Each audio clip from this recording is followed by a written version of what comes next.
is over.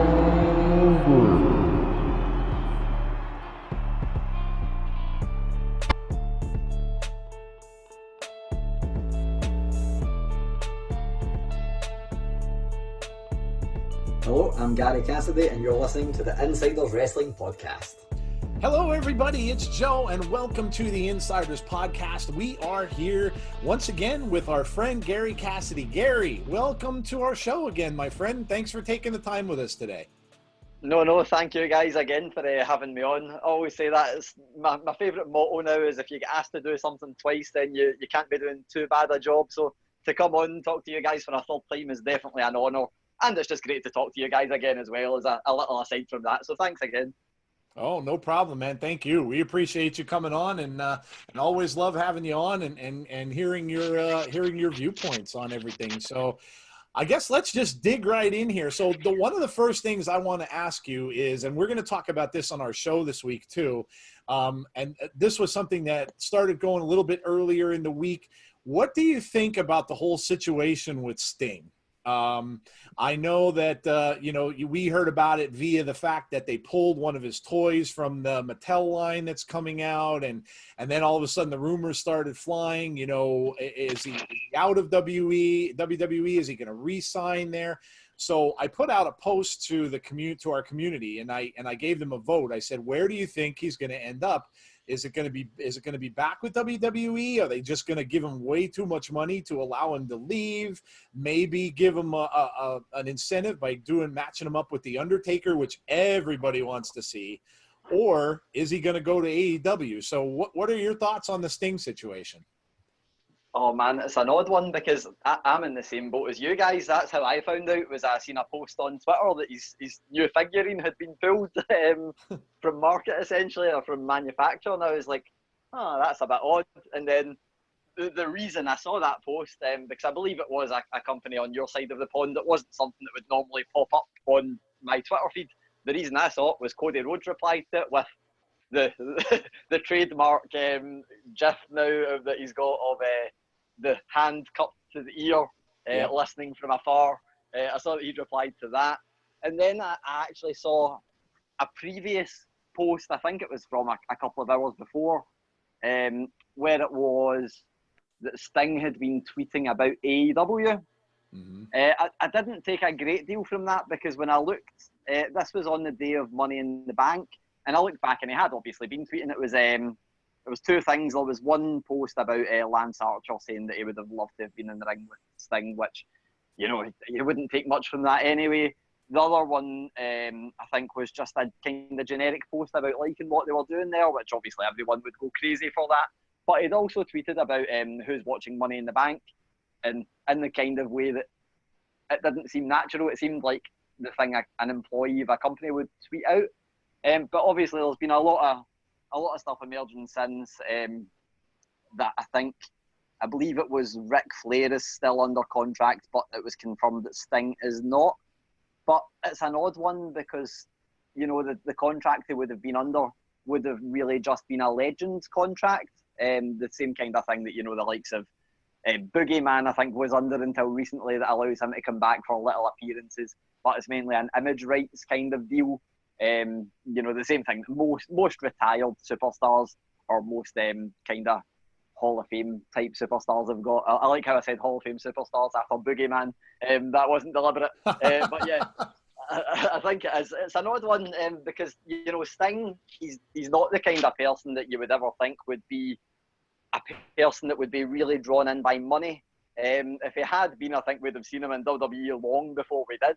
Yep. So it's an odd one. I think the thing that surprised me the most, and again, it was a lot of speculation, is that everyone was saying this is probably the closest we could ever be to seeing Undertaker versus Sting after the Boneyard match.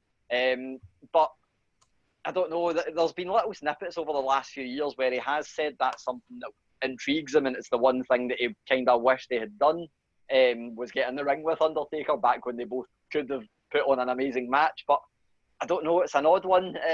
You wouldn't put it past, Sting to be in AEW because he was in WCW. Maybe there's a little bit of that, liking a a rivalry still there, and obviously there's a lot of people he's friends with in the company as well. It's a strange one. I really have no clue. I quite like it. I have no clue. It's quite enjoyable that I'm like, I really want to be surprised by him doing something again, because I think, obviously he'll make a decent living from doing conventions, and I would guess he's the kind of guy that probably enjoys doing conventions. But man, I was a huge Sting fan as a kid, so if we can see him back, I don't care where it is. Just let me see him back doing something. That would be brilliant. Yeah, absolutely. I watched him, not exactly right from the beginning, but I watched him, through WCW, and obviously the whole Crow character. I absolutely loved that character. So to have him back in any capacity would be pretty awesome. And I don't know what to make of it either. I kind of thought maybe he might be attracted to AEW simply because of how they have the thing going on with Jake the Snake Roberts. Yeah. That's the kind of thing that I thought that opened it up again, having the likes of him there, and even people like I don't know how close he is to people like Arn Anderson, Tully Blanchard, people like that.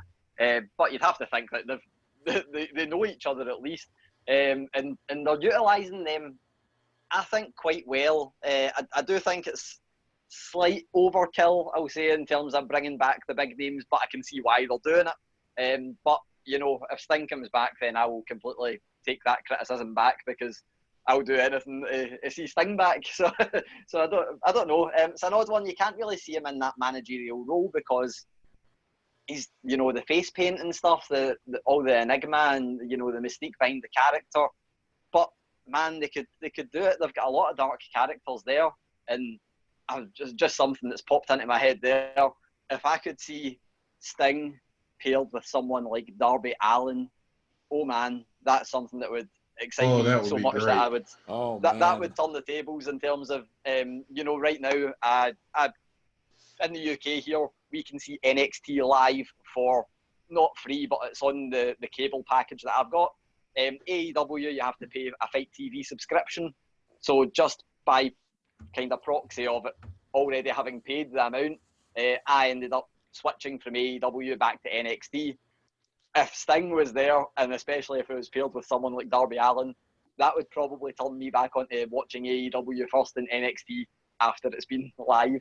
So yeah, it'll turn a lot of heads. I'm sure I'm not the only one that would do that. Yeah, absolutely. I would love to. I mean, there's so much they can do with that, because I mean, even to have him come back and go up against to oppose Jericho as well. Yeah. Oh man, yeah. Yeah. I mean, any of that stuff would be amazing to see. And when Cody responded, I kind of got to thinking, well, Cody doesn't necessarily, I mean, he has Arn Anderson with him, but, if he came down and kind of supported him against Jake the Snake, there's a lot of things they can do with him. Yeah, I don't know if you guys also saw the thing that, and obviously we know that, Cody Rhodes and the other guys, they'll love kind of pulling everyone's leg a little bit, but I don't know if you saw they run down like the 5 best things of the week with Jen Decker, and it's just like a little social media thing they do. But they had that this week, and in the background there was a photo frame with the singer of the Police, Sting, in the background, which was a nice little it was a nice little note that I was like, oh man, that's so Cody Rhodes to chuck in something like that. That's pretty clever. Yeah. But then there's the other side of it where, again, if WWE wants him and they want, like you were saying, that cinematic match, which would be amazing with Undertaker, if they want that, obviously they can throw gobs of money at him too. But as you said, he's never been a money guy. So it's really going to be interesting. Like you said, I mean, nobody really knows exactly what's going to happen here. So it's going to be interesting to see, what attracts him and where he goes. If he goes back with, if he goes with AEW, again, as you said, it's almost like a retro thing, because he would be back on, here in America, he'd be back on TNT, which is the home of Nitro. Yeah, I didn't even think of that full aspect of it. Yeah. That would definitely be, yeah. So it is like, I always say, you know, he seems like the kind of person that money was never the driving force for him. Yep. He seems like the kind of person that, you know, has probably saved his money well as well. He's never really in the limelight for being a really flashy guy or anything.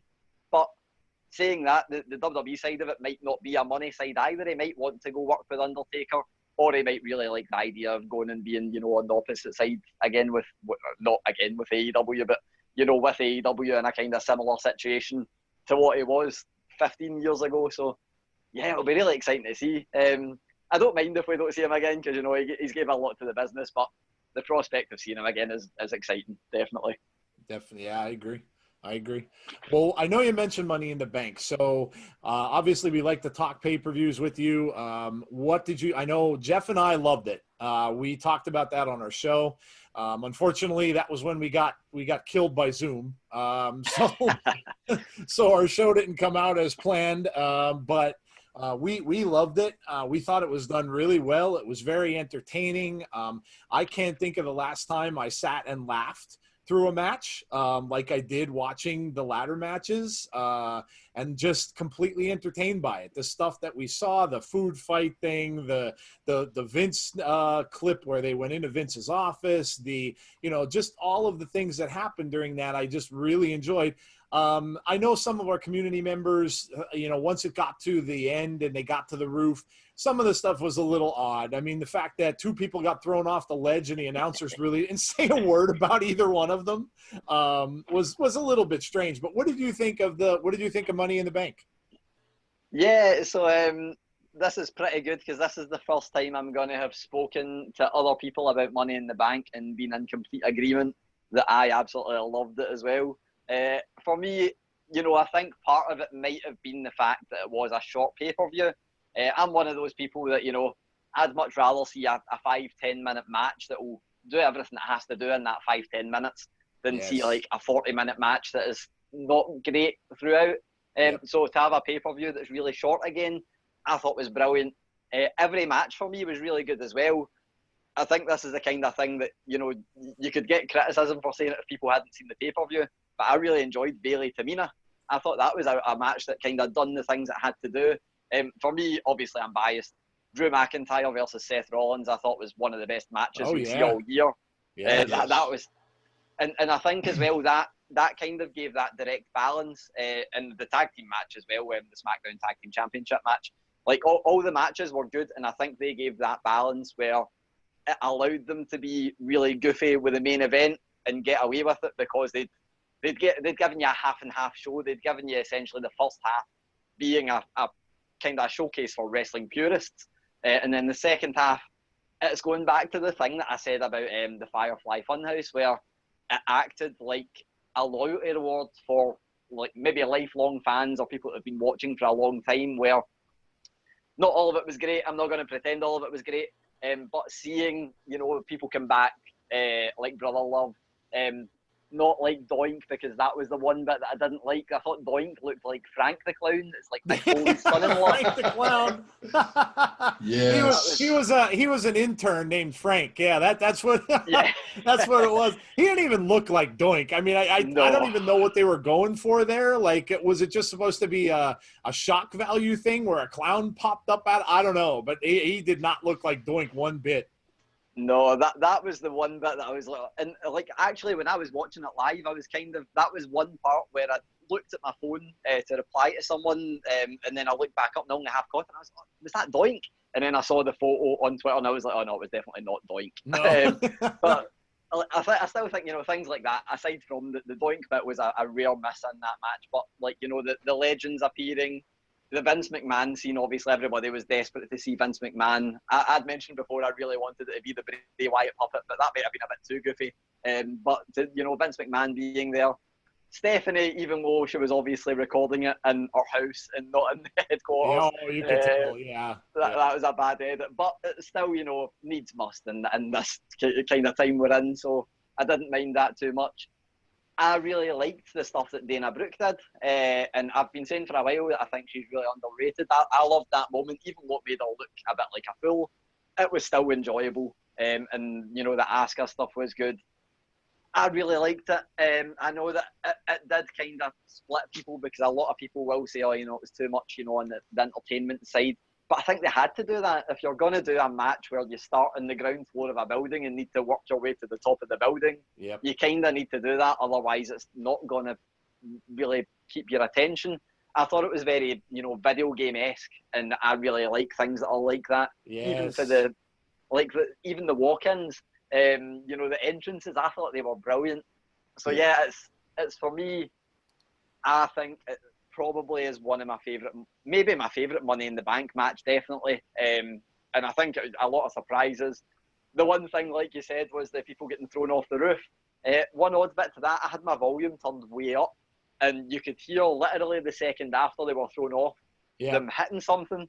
Yeah. And I was like, oh man, they should have edited that noise out, because obviously we were meant to think they're dead. But then they did kind of explain it and give us the continuity the next night. While I wasn't, you know, a fan of them kind of no-selling those moments, I guess you can't really have people keep dying and coming back to life on TV. So unless it's South Park, I guess. But yeah, no, I really enjoyed it overall. I thought it was brilliant, but I can see why it kind of split a few people. We were joking around on our show because I said when they went over the edge, it almost reminded me of when I was a kid watching like Roadrunner cartoons and when Wile E. Coyote fell off the cliff. And I said, even if they would have had something like, I mean, that's a time when you want JR as the commentator, because you want to hear him, you know, with the good Lord, he fell over the side of the, you know, you want to hear something like that. Or, I mean, even a sound effect of them going over the building would have been good. And then I joked around and I said, you know what they should do is Thursday or Friday on SmackDown, they should have had police cars waiting there for Corbin and arresting him for murder. Just taking him away. And then they had Aleister Black on his Twitter, put a picture of himself as a ghost on his Twitter account. Well, it's not even that, you know, obviously you can't even say that he's got away with it because they're not dead, because it's still attempted murder. He still tried to throw people over the edge of a building. But yeah, I did like it. There was a lot of moments, you know, it was for me where it was like a car crash match, but at its finest. I mean, that is the best compliment I can give it, because I didn't want to look away. And I think the overall pay-per-view was like that, well, because it was so short and to the point for the most part, everything kind of kept me entertained. And it'll be interesting to see. I think they've set a really high standard in terms of those cinematic matches. With Backlash round the corner, man, there's a lot of expectation on that pay-per-view, and they're going to need to do something. They'll pull out some big matches. And it seems like they're giving away a lot of big matches on television, particularly on this week's SmackDown. So I guess we'll see if they can live up to it with the next pay-per-view. But man, they've set a high standard, and that's definitely not a bad thing, because it means we're getting entertainment. But we'll see how long it can continue. Yeah. And I mean, I know the last time we spoke to you, we were talking about the Bray and Braun thing. And I mean, even that was, Jeff and I were talking, that was really, really good match between two big men. Yeah. So I'd been kind of saying in the weeks leading up to it that, you know, the storyline is good. I really like everything about the storyline, and, you know, both guys are, like, they can be intimidating or they can be entertaining. They've both got that balance. They've both got the versatility. They can carry a full program using promos, but I wasn't sure how the match was going to be. And I can't believe I forgot to mention that match when I was saying matches I enjoyed, because I loved that match as well. I thought the ending was brilliant. And again, I know it is a divisive ending because people don't like to see, you know, guys hugging in the ring no matter what the stuff is beforehand. I think it maybe makes a mockery of being like a contest. But you need to, it's entertainment, it's storylines as well. You kind of need to allow for things like that. And again, it provided something on the pay-per-view that was different to anything else on the pay-per-view. My only disappointment is that this week they didn't really follow up on it. And I know there's still loads of time, but I was certain that, you know, after the SmackDown match with Braun Strowman and Otis, or even beforehand, that The Fiend was going to wipe out Braun Strowman and continue that storyline. I was certain it was going to happen before the match and we'd get a different tag team partner because of how they built it. But there's still loads of time. I'm pretty certain that The Fiend will come back and face Strowman. And yeah, it'll be really interesting, because my prediction beforehand was that we're getting a men's Money in the Bank winner on the SmackDown side of things, because I thought they were going to have to interject themselves into that Braun Fiend match when it eventually happens, so no one comes away looking really weak. So it'll be interesting to see now that it's Otis, if that still happens, or if Otis is now the fall guy to get us out of that match without a definitive loser and winner. But yeah, interesting. At least it'll keep me watching. Yeah, for sure. And before I let Jeff get some questions in, because I'm hogging this whole interview. What do you think of the? I mean, we were watching SmackDown, and I thought, because then Jeff and I, again, we were talking on Abby's window, our Fiend show. We were talking about this too, saying we both kind of thought that Fiend was going to show up and take out Braun now for sure. Obviously, he didn't. But, I mean, he had an ample opportunity during that match at some point where he could have come in and kind of took Braun out. Now, we heard that Tucker, Otis's partner, is out injured.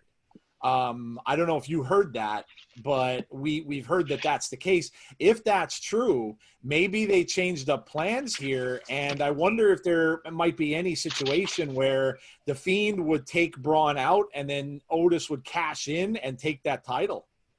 Yeah, so that's that last part is why I think they didn't have the Fiend show up this week, because I think they maybe didn't want to have, Asuka's already essentially not cashed in her Money in the Bank contract, but it's been cashed in for her. I think they maybe didn't want to put themselves in a situation where the Fiend shows up, Braun is laid out, and then they either have to have Otis cash in and the contract's out the window, or they have to have Otis look like a bit of an idiot by not cashing in when Braun's down. They could have easily had, the Fiend kidnap Braun, or they could have had Braun chase the Fiend out somewhere and done it that way. So yeah, it's an odd one, but in terms of the, plans possibly changing, I definitely think that's possible. Tucker, again, we've not seen him. I think the last match was the one he had with Dolph Ziggler immediately before WrestleMania, I want to say. It was quite a while ago. Yep. It was on the bump this week, but that was the first time we've kind of seen him for a little while. And, it's an odd one, because I had this thing when Otis won. I'd even said it beforehand. I thought we might have been heading for a time where they actually maybe play it differently and have Otis cash in on the tag team championships with Tucker. Yep. But, the fact that it wasn't mentioned, I thought maybe they could still do it, and that's why they didn't mention it.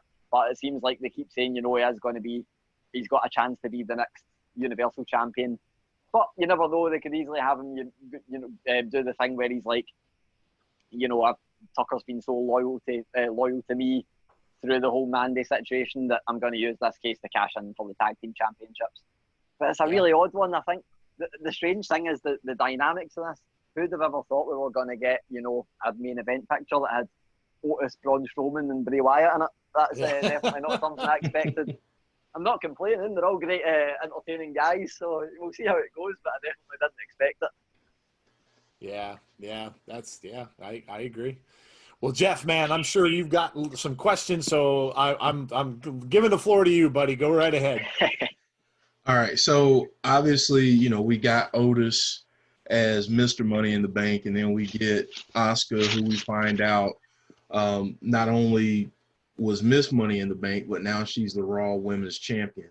So I just wanted to ask you, what did you make of Becky's announcement, and then where do you see the women's division going now? Like, who do you see up for Asuka next?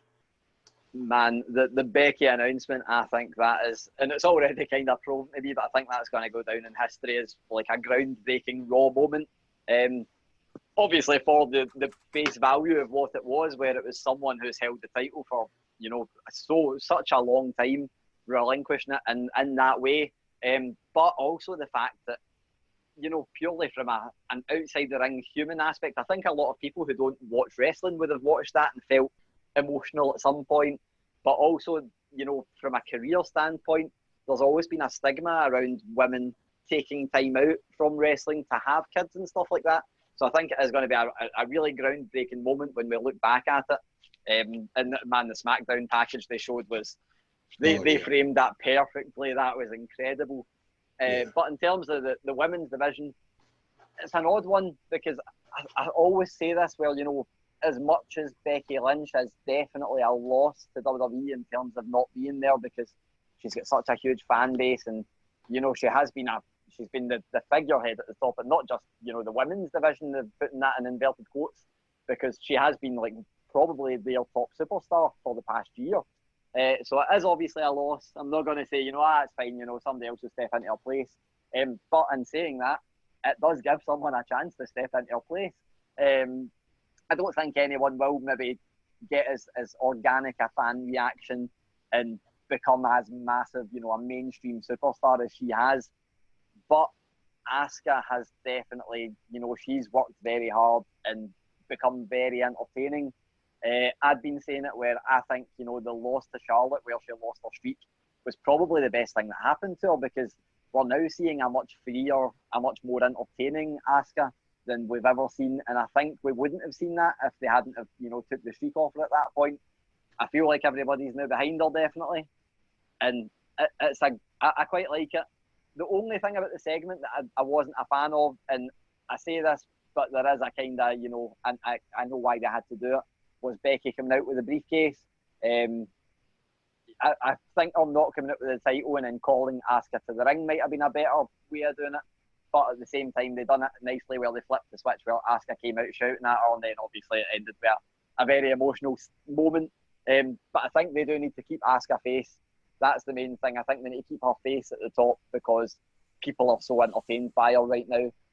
But there's so many people there on the Raw side of things that could easily step into, challenger role. Nia Jax, she has history with. I would be very up for seeing, Asuka versus Shayna Baszler going forward, or even Bianca Belair. If you turned her heel, I think that would be brilliant. And, they've got people like Liv Morgan as well waiting in the wings, but I think she's probably better off as a face. So unless you waited a little bit and either turned Asuka heel or had someone beat Asuka and then her challenge. But yeah, it's exciting. I think it's the kind of thing where I always look at it as a two-edged sword, where I'm really sad to know that we're not going to see a Becky Lynch match for well over a year. But at the same time, that opens a lot of new doors. If they want to, push the women's division, they've got a lot of stars there they can do it with now. So yeah, we'll see what happens. I'm definitely excited to see Asuka holding the title, because I've been saying for a while she's probably the most entertaining thing in the empty arena era, if we can call it that. So We'll see if that keeps up now that she's champion. Wouldn't it be a really heelish thing to do for Ronda Rousey to all of a sudden show up now that Becky is gone too? Man, that would be brilliant. I've been saying it for a while, that ever since those comments were made, that I feel that I think we spoke about this, I feel like there was honesty in those comments, but I think WWE had to capitalise on it and make it a bit of a work and bring her back, and that would be incredible timing if they had just all of a sudden show up now that Becky Lynch can't compete in the Ultimate heel. She already is, pretty disliked, both in terms of people thinking, she's a good heel, or disliking her because they think she was honest about her comments she made. So, oh man, yeah, and Asuka versus Ronda Rousey would be great as well.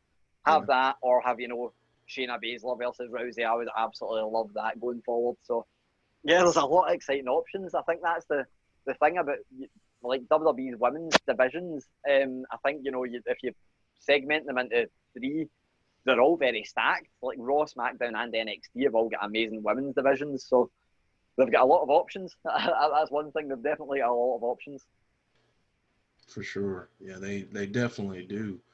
I want to kind of switch up a little bit to some more news that we got last week, and that's Sami Zayn no longer having the IC title.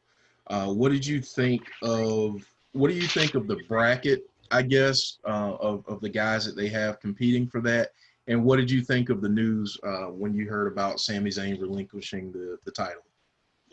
I made the mistake of tweeting about it pretty instantly after, and it's the first time that one of my tweets ever got added to one of those Twitter moment things. And man, the amount of comments that I got that hated that decision were unreal. And it was a lot of people saying, Brock Lesnar hasn't defended the title in such and such time when he was champion. But I kept having to repeat myself that it's a completely different situation. With Brock Lesnar, it was always stipulated in his contract behind the scenes when he was going to come back. Sami Zayn, I feel like they did have to take the championship off him. And I think it's a good thing because no matter, this, we don't know how long it's going to be before he feels comfortable enough to work again. So you don't want to have the championship off television for that long. No matter who's champion, no matter what championship it is, it would definitely not be the right decision to have off television. It wouldn't do WWE any favours, and it definitely wouldn't do Sami Zayn any favours. Now there's a great, thing that whenever he does come back, he's got an instant storyline with whoever's got the title. And I think it's exciting, again, because it's different. The thing for me, the bracket, man, did they not, I don't want to say they blew a lot of matches early, because that's saying that I didn't want to see them really, but they gave us a lot of matches I didn't think we were going to get. Obviously there's the Jeff Hardy Sheamus thing that we've been building to that for weeks, and if that's going to be a first round match, I thought they'd keep them apart on the bracket and maybe have them as the final. That was the first thing that popped into my head was, man, that's the match we're getting in the final. Elias Corbin obviously had history, and then we get two not so much random ones, I don't want to say that, but they gave us two kind of essentially dream matches for people. Well, Styles Nakamura, people are never going to say, I don't want to see that match. That's a match everybody will watch. Right. And then obviously Daniel Bryan Gulak. That one was a classic, and it had a very fitting end to it as well from what we know happened there. But in terms of the Intercontinental Championship, I think, man, it's for me. I put out that I really want to see Sheamus win it because, I've interviewed him twice, and all he's spoken about was the Intercontinental Championship and how he needs that to complete his collection. But I completely forgot that AJ Styles is in the exact same boat. So there's two potential Grand Slam champions waiting in the wings there. But I really want Sheamus to win it, and then I face Cesaro to come back and say that he should have been in the tournament. I know that's a kind of heelish thing to say, but people won't complain about Cesaro saying it because everybody wants Cesaro to win a title. But I think I really want Sheamus to win it and then have Cesaro come back, and that is a match I'm desperate to see now that they've both, been through the full being in the bar together and stuff. But yeah, there's a lot of exciting names there. I really don't mind any of the people that are there winning the title, and that's a good thing, definitely. Yeah, I was shocked when we saw the bracket, and like you mentioned, Jeff Hardy and Sheamus, especially with the build and the promos that they cut the week before, and then Shinsuke and AJ. I mean, again, that's a match that if people complain about that one, then they've probably taken too many bumps themselves.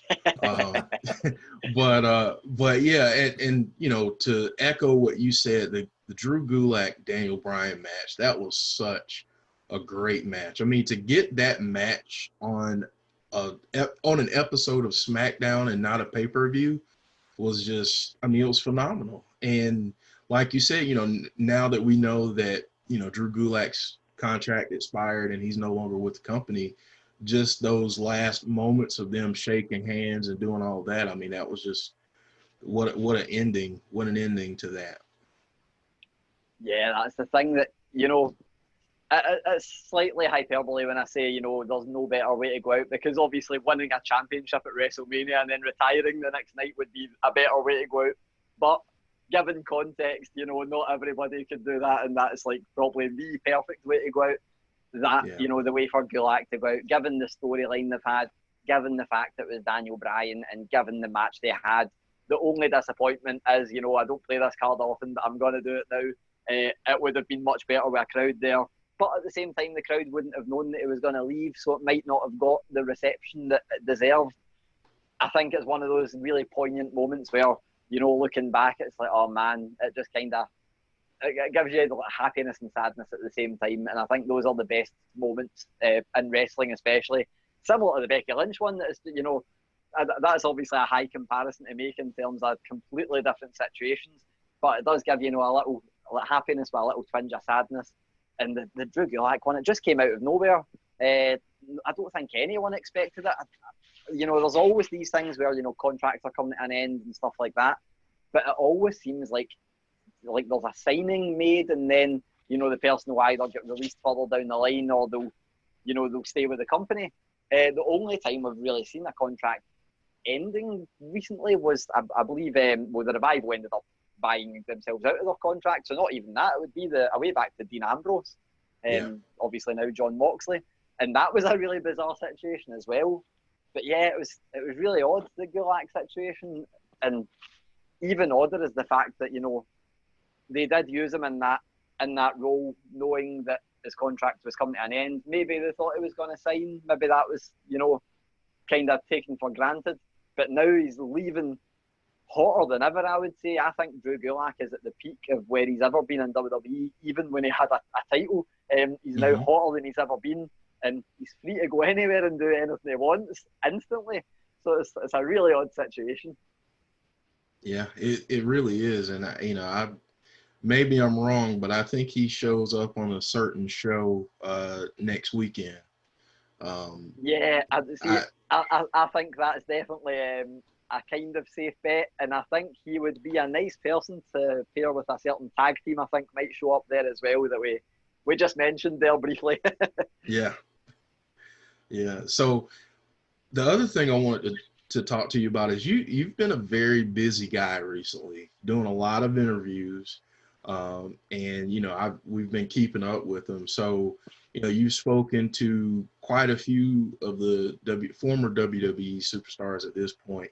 Which of the interviews that you've done recently has given you some information that you didn't necessarily think was out there, or something that happened?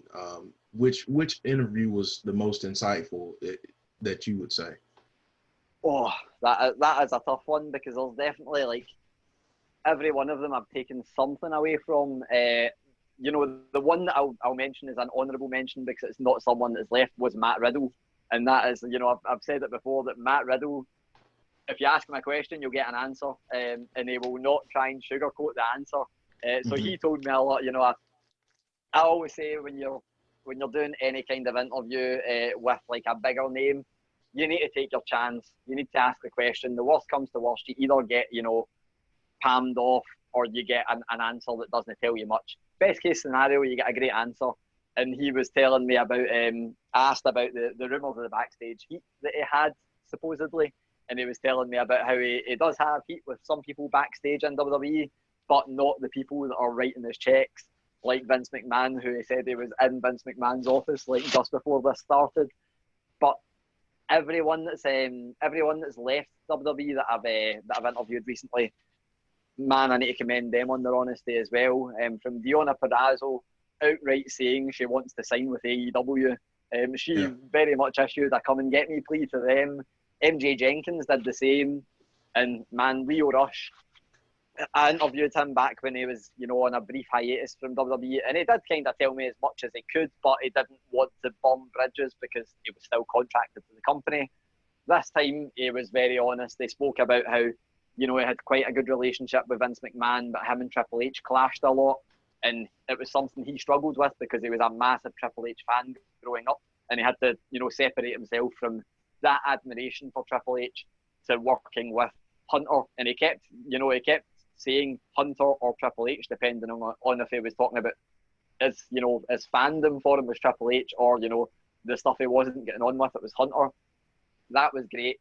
But the one that I enjoyed, I don't want to say enjoyed the most. Oh, and also I interviewed Christian. That is one that he did. It was mainly about his film, but I feel like I should chuck that name in there anyway, because man, if you interview somebody like Christian, you need to mention that you've interviewed somebody like Christian. That's right. That's right. The main one was the recent one I done, which should be dropping soon, and that was Tainara Conte, now going by the name Ty Conte. But that was just great because she's such a ball of energy. Like, she's just so happy about everything, and she was also very honest. We spoke about that. The T-shirt that she came out with, the T-shirt that said released when everybody thought she'd been released, showed back up on NXT with that T-shirt. And she was telling me all about that and the process of how she'd requested a release 3 months ago. And then, they said, no, you can't be released. She essentially had to, give it another try. She said it was either that or admit defeat and just not do anything with her life, essentially, because she was under contract. So she had to give it one last go, gave it one last go. everything was going really well, and then that's when the released rumours came out, and she's like, no, everything's actually really good. They weren't like a while ago, but everything's really good. And then now, out of the blue, is when she's been released. So she was really candid and honest. That's the one thing that, you know, when you're interviewing people who have just lost their job, essentially, it's quite a tricky one. You never really know how to approach it, and that's, you know, this month I've interviewed 4 people that have all been released for WWE, and it is still something that whenever you ask about it, you don't really know what kind of answer you're going to get, because it can still be a really raw emotional thing for people.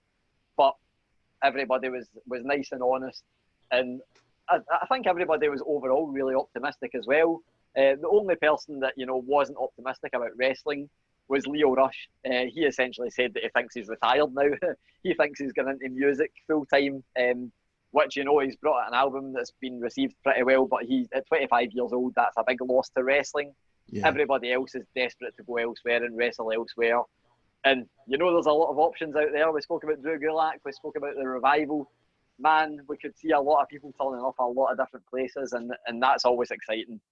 Seeing people that you don't expect to be somewhere is probably the best thing for me about wrestling. So we'll see who turns up where, and hopefully we'll have crowds back at that point in at least some capacity, so they can get a nice pop when they turn up. Yeah, wow. So, speaking about Tanara again, where do you think is a good destination for her?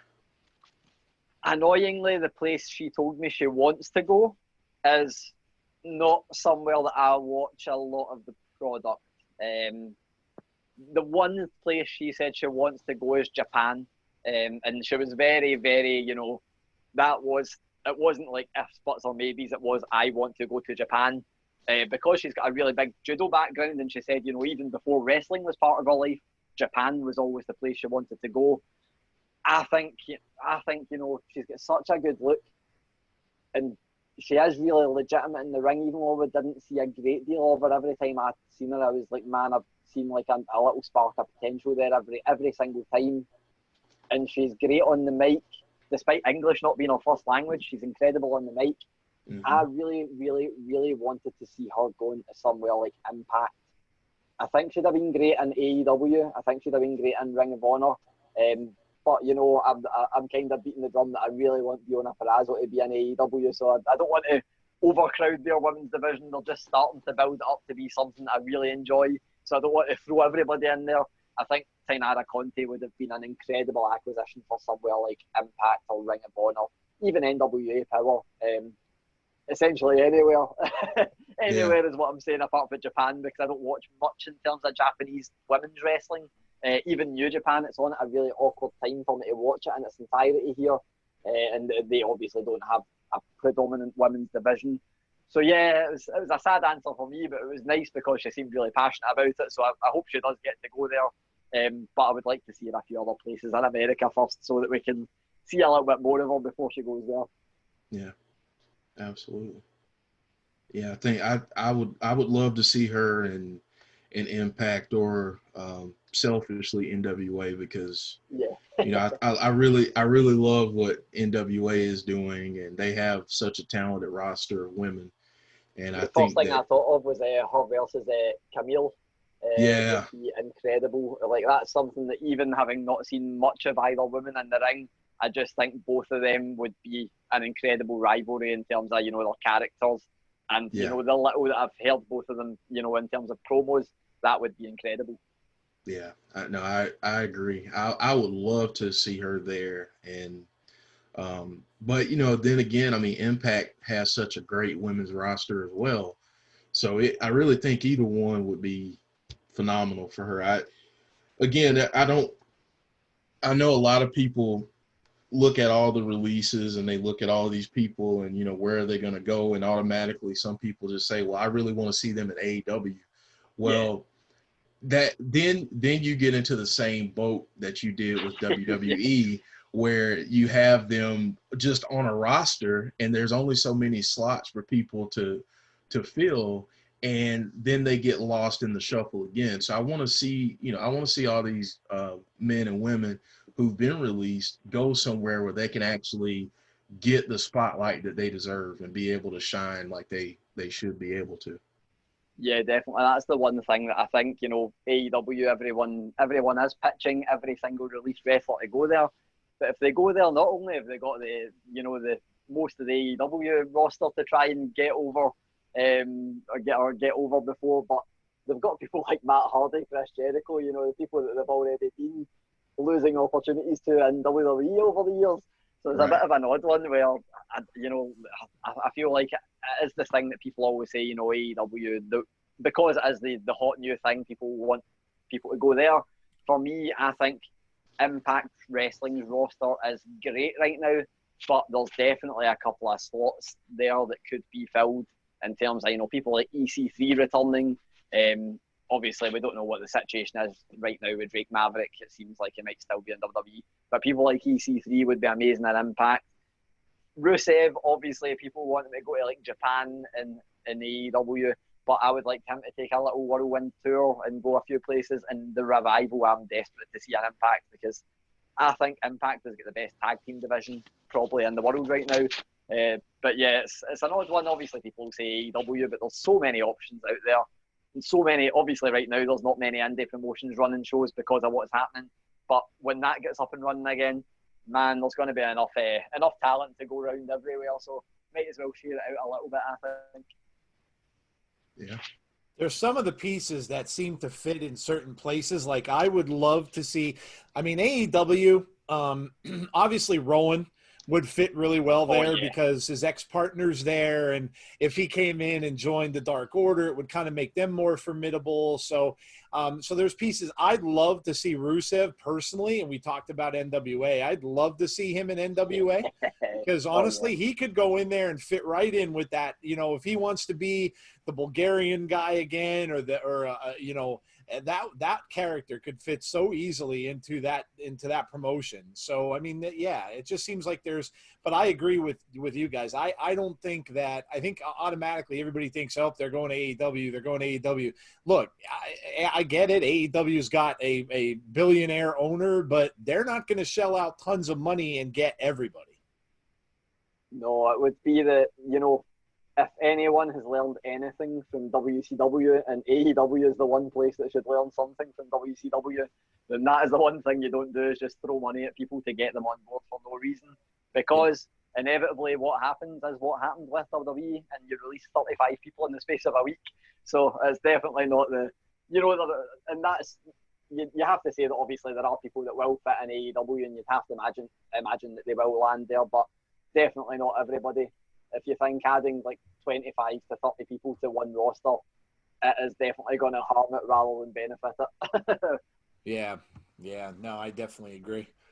So I wanted to ask you about one more thing as well. So have you heard, because again, this is some rumors that are flying around like that. I think I mentioned this to Jeff yesterday. So have you heard anything new about the hacker storyline? I know we've talked to you about it, but now we've gotten the same ad basically in consecutive things. We got the same ad we got from the pay-per-view on Money in the Bank. Now we got the same thing on SmackDown.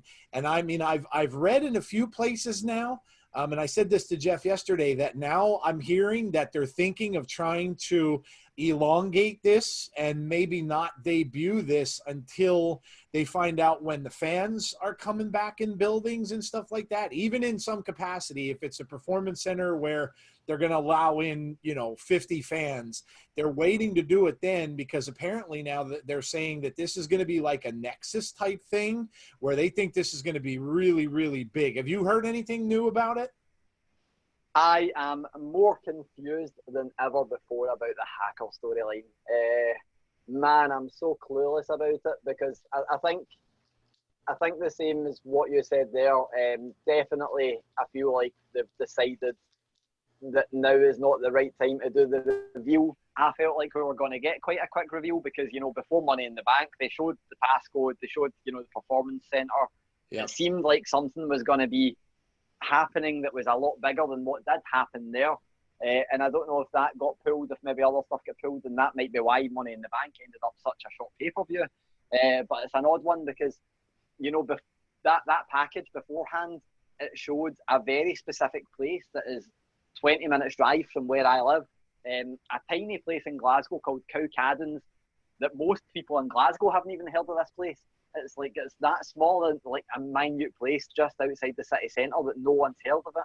So to see that being specifically targeted in the second previous video that went up, I was like, man, it can only be Drew McIntyre or Nikki Cross, and none of them are like them being targeted.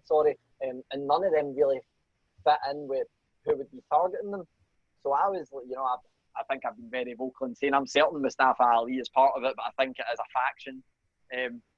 Also, on a purely aesthetic basis, I don't know if any of you paid much attention to like the actual hacker when we see them, but it's obviously a very, very skinny guy with very pale skin. And the stuff in the background that's going on looks a lot like Cesaro's Titantron, but he's just been in a storyline while the hacker storyline's going on. Obviously, it could be doubling up, but it doesn't look like, Mustafa Ali's skin complexion in terms of, the person that we're seeing on screen. Obviously, they keep referring to us. They keep referring to a group of people. I'm so confused. I have no idea. Yeah. I thought I was certain, and it's just blown me completely away in terms of me having any clue. I still think Mustafa Ali is definitely part of it because of the hand symbol, but man, it's so confusing. I agree. There's a lot of cryptic stuff. It's a cool concept, and I hope they don't ruin it by dragging it out and then really never coming to anything good. I know some people have picked apart those videos even to the point where they said, on their Twitter account, they say, look up. And then when you look up on his screen, you can see some of the screens he has have green dots under the screens. So it's almost like they're trying to figure something out there. And of course, Big E's screen on there was the biggest one on the thing. So I don't know, man, it's crazy. And yeah, I just hope if something comes out of it, because all this buildup. And then, like you, I was surprised as well that we got nothing at Money in the Bank. Yeah, I think that's, these are the kind of storylines for me that are the most exciting storylines in wrestling, is when there is a reveal at the end. But sadly, because there's a reveal at the end, it's the one thing we're always building to. And it's almost like, almost nothing will live up to expectations. Everyone seems to think, CM Punk. And I'm like, I'm certain it's not him. And I don't really need to see him back anyway. I've already said that I'm kind of past the full CM Punk thing. I really want it to be a group of people like you mentioned, a Nexus type storyline. Man, if they actually kind of adopted a more literal version of that and had all the people that have been underutilized, Ali, Chad Gable, Robert Roode, you can chuck as many names in there as you wish. Like Cesaro again, we mentioned. Anyone in there that people feel have been underutilized and make them one big faction. That's probably a really good way to go about it. But now, because they've done that thing where, they targeted the Cowcaddens thing is the one that sticks in my head, because I'm going, they're on SmackDown, so targeting Drew McIntyre wouldn't make any sense at all. But the only other person from Glasgow is Nikki Cross, and it didn't make much sense. But obviously, I'm getting very caught up on that one tiny detail, where there's loads of details happening in this storyline. People are even doing, voice pitching, and I think there's been, there was a kind of southern female, like, I think it was, people were saying that they had it down as, say, an Ember Moon or a Mickey James or someone like that. Someone was certain they got Corey Graves' voice. Someone thought they had Mustafa Ali's voice. Someone thought they had Xavier Woods' voice. There's every chance that WWE have probably, not even made their mind up on who it's going to be yet, and they're just throwing out loads of options and then go with it. But as we saw for the Eric Rowan Spider situation, that sometimes doesn't turn out to be the best way to go about things. But yeah, again, it's the kind of thing that I'm excited. I'm very excited, but I'm slightly hesitant in my excitement for it, just in case we get let down. Yeah. But we'll see how it goes. I'll maintain a bit of optimism and hope that it pays off in a really good, really exciting way. And I won't let myself get disappointed before the actual review comes, because might as well be excited about it if I'm enjoying it. Always lower your expectations for things. I've learned that I've even learned that in I mentioned I was a movie fan and stuff, and I even learned that in the movie business. Don't go in with the expectations that you think, you know, I mean, we all theorize things, which is so much fun, but sometimes you theorize things that are way cooler than it actually turns out to be. And then you go in with these huge expectations thinking it's going to be something you theorized, and then you get let down because it was never that. But it's funny you mentioned Nikki Cross, because I started to think about a little bit of a weird theory, thinking, you know, instead of targeting these tag teams, are these people in these tag teams part of the faction? And is he trying to show you who is part of this?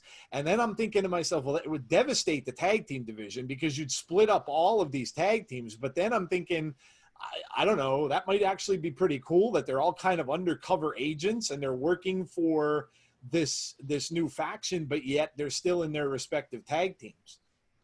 That's definitely something I hadn't even considered, and that only confuses me even more regarding this storyline. I already thought I couldn't be more confused, and you've just done it. As I've got absolutely no clue now. The only thing I'm certain of, the hand is definitely Mustafa Ali's hand. Right. But even that might not mean that he's involved. It could be anything. But that's definitely a good thing. I saw a clip on the internet yesterday. You mentioned CM Punk too, and he's playing along with this, which is really funny. He held up a sign that said, "I am not the effing hacker" on the sign yesterday. So again, we talked about this too, and I know people are dreaming of CM Punk return.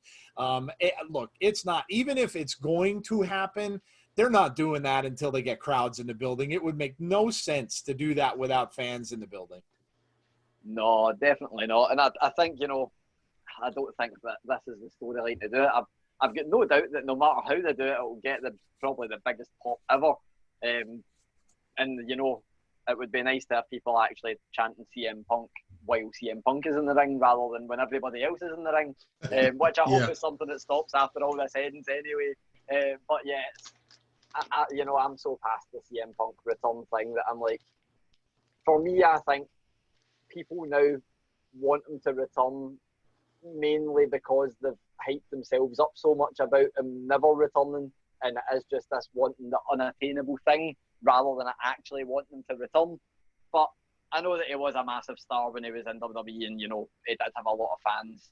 So I just don't think this is I don't think this is a storyline, and I'm actually kind of more leaning towards there never being a storyline where he returns. I think he is officially done, but you never know. I thought Edge was officially done, so I guess we'll see. Didn't we all? Well, Jeff, I know Gary's got to get out of here shortly. Do you have anything last you would like to ask him before we let him go? As a matter of fact, yes. Just a quick question. Do you think Otis, I know you kind of covered this before, but do you think Otis uses his Money in the Bank briefcase for a singles title? I'm very, very torn on it. I think, you know, the tag team thing, I would quite like him to do that because it's different, and also because, you know, he could say that it's repaying this faith to Tucker, for Tucker having faith in him.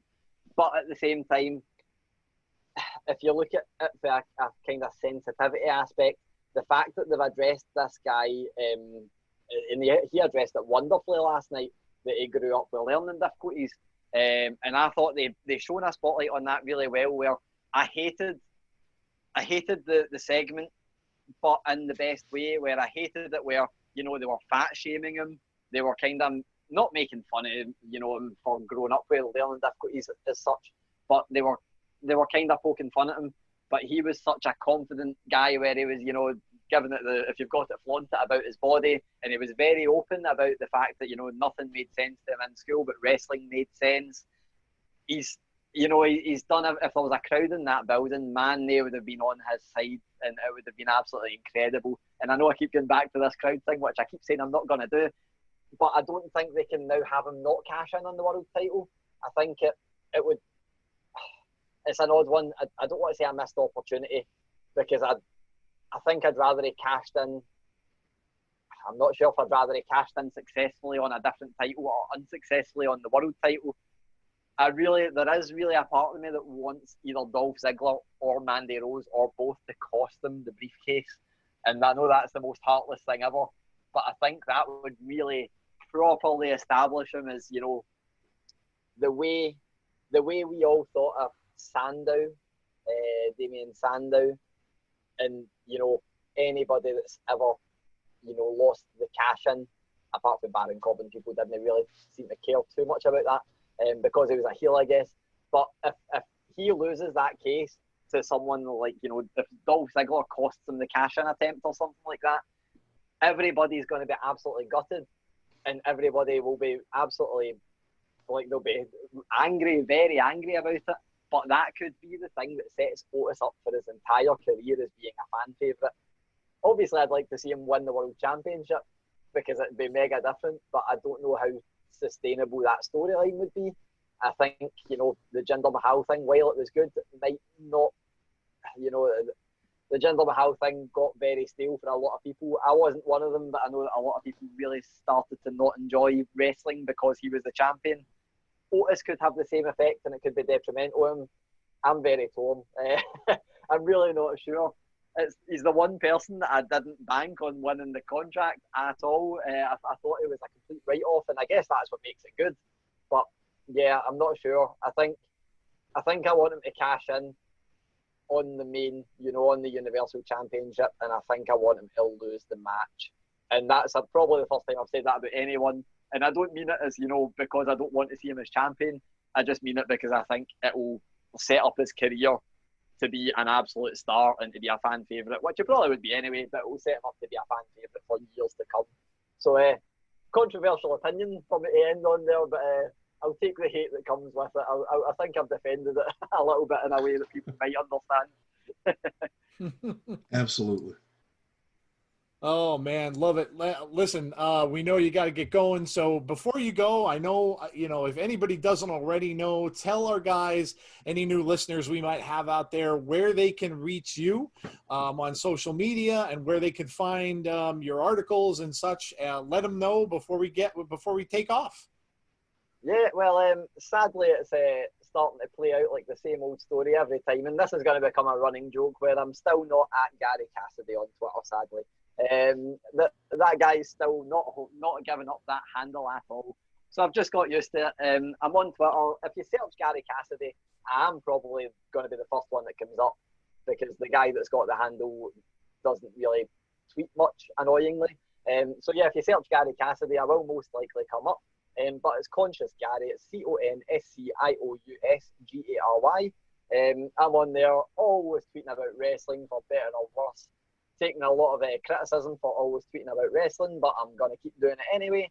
And, you know, most of my articles are on Sportskeeda Wrestling, but it's just on sportskeeda.com. And if you go on there and either type in my name or just go on the wrestling homepage, you're more than likely going to see something that I've written with my name on the bottom of the little kind of tab to click into it anyway. Or if you go on YouTube, type in Sportskeeda Wrestling, you'll definitely see the videos there. But yeah, Twitter's probably the best bet, or hopefully I'll be on here with you guys again in the future, so people might not need to wait too late to get sick of me. So we'll wait and see. Absolutely, my friend. Anytime you would love to be on, we would love to have you on. It's always great talking to you and getting your insights on wrestling and all things wrestling. So yeah, man, absolutely. Anytime you would like to come back, we are always open to having you back on, man. Excellent. Thank you, guys. I really appreciate that, and obviously I appreciate you having me on. It's always nice to talk about wrestling, especially on a Sunday evening, which is here in Scotland. So I'm absolutely delighted to be on chatting to you guys, and hopefully we'll be doing it again in the future. Definitely, man. Absolutely, buddy. Thank you, sir, again for taking the time, and we'll talk to you soon. Yeah. Cheers, guys. Take care.